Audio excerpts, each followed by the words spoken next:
Welcome to Fight School TV. Today we're going to do it a bit different. If you clicked on this video and you're not familiar with the channel, obviously you're on here because you either got an Achilles injury yourself or you're interested in the process of what happens when you have an Achilles injury. So this video is going to basically be week 1 and now my second week of my Achilles injury. So I'm going to talk you through it, what to expect, what I'm going through myself. So if you're currently going through it and when you just started off, you've got an insight and you can follow my journey to see what's going on. So make sure to like, share and subscribe. Definitely if you want to see what's going on in this journey. So okay, week 1, how did this happen? It happened playing sports. I was playing rugby. The ground was uneven. So as I've ran and stepped, everything kind of went into slow motion, and then I heard bang, and it felt like someone literally kicked me in the back of my leg, blasted me in the back of my leg. When I turned around, nobody was there, so I was semi-confused. I didn't realise at the time that I dropped to one knee. I got told after, and I seen the dirt on my trousers, so I knew, sorry. But I didn't realise how everything happened. When I got up, I couldn't walk, my toes weren't bending. As I was trying to walk, my foot wasn't lifting properly, so I was thinking, what's going on here? Yes, I was hobbling along. It was a pain. I did have a pain in the back of my leg, which was increasing, to be honest with you. It wasn't crazy pain, but it was a pain to make me know something's wrong. Upon going to the hospital, done the diagnosis, there wasn't no scans or anything at that moment in time. I think they squeezed my calf muscle as I lie down on the bed, and if you've got a healthy Achilles, your foot will move at the same time. As they were squeezing my calf muscle, my foot wasn't moving, and that area was swollen as well. Then they proceeded to put me into a cast. So I was in a cast for 10 days. So in the first week, obviously you're coming to terms with everything that's happened. You're coming to terms with the injury. If you're someone like myself who's active as well, you're coming to terms with the hindrance of not being able to drive, not being able to move about, not being able to do nothing, like with a leg injury, especially with the cast, because when you got the cast on, you can't weight bear.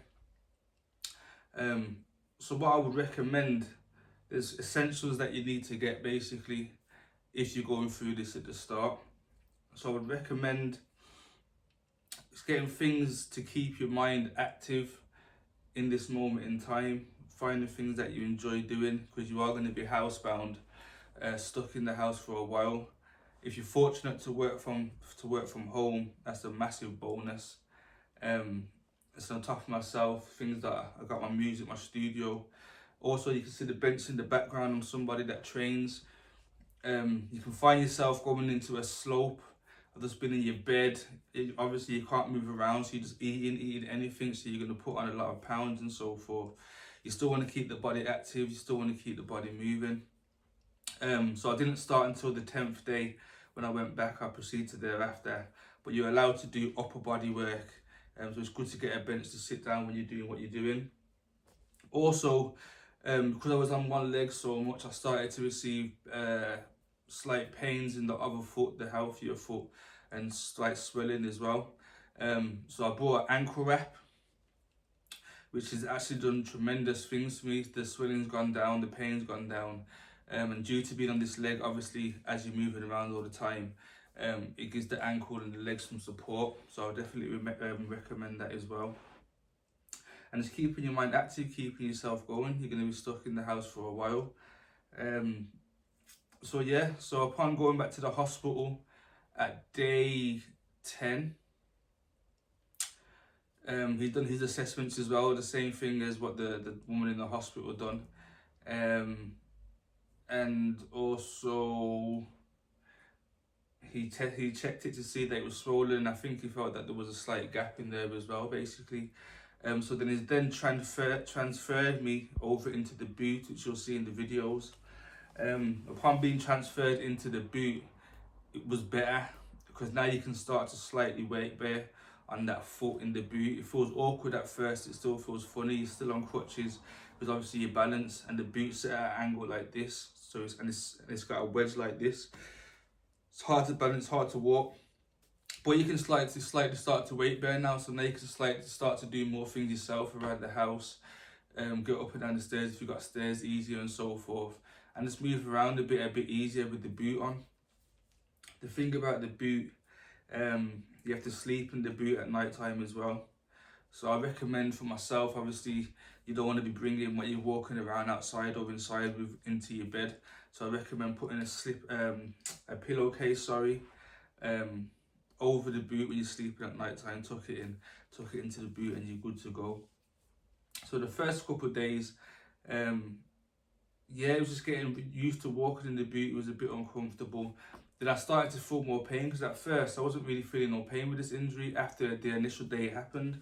But then as the tendon starts reconnecting together, you feel the pain starts to come a bit more basically. But with the boot on, it feels fine. From having the cast as well, when it's time to bath, I'm having to bath one leg outside of the bath basically. And then you're good to go. You get used to pulling yourself out. Always make sure you got your crutches as well. Don't be hasty with it. Just take your time with the injury. As I'm on just past 2 weeks now, I've started giving my leg a bit of a rest for an hour, half an hour basically. So when I'm just lying down, I'll take off the boot, wash my leg, and then put a pillow underneath my leg basically, and just allow the leg to breathe and to have a bit of freedom basically for about an hour. I feel the leg getting stronger, and I feel everything's going all right at the moment.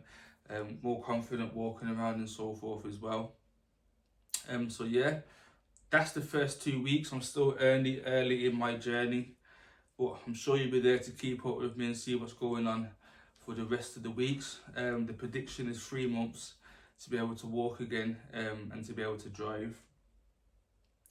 And 9 months, up to 9 months plus basically, to be able to get back into heavy sports again. But yeah, I'm ready for it. Everything happens for a reason. Stay tuned on my journey. Fight School TV.